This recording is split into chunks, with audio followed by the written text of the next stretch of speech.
Time for business news. The Energy and Petroleum Regulatory Authority has left fuel pump prices unchanged for the next 1 month, despite the landing cost increasing by up to 9.27%. The unchanged prices might point to a likelihood that the government has implemented the Petroleum Stabilization Fund that was introduced last year to cushion Kenyans from high fuel prices.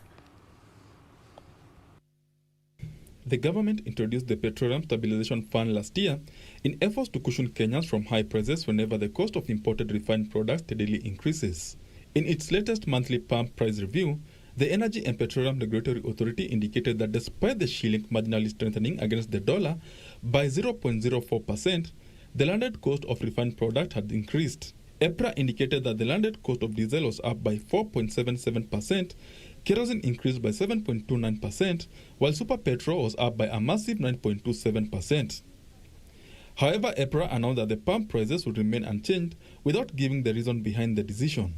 However, there have been calls from Kenyans for EPRA to implement the Petroleum Stabilization Fund to cushion fuel buyers from high prices. There is a likelihood that EPRA has done this. The retained fuel prices means that fuel would be cheapest in Mombasa, where a litre of super petrol will retail at 120 shillings and 41 cents, diesel at 105 shillings and 27 cents, and kerosene sell at 95 shillings and 46 cents.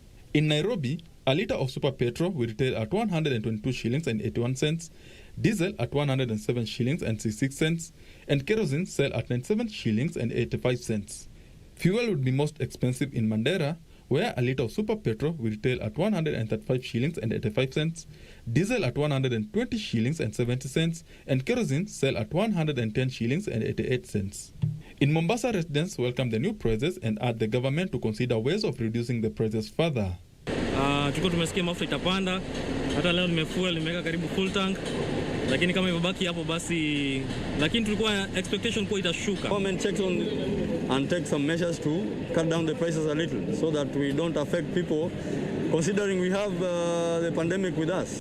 Benson Rioba reporting for Channel 1 Business.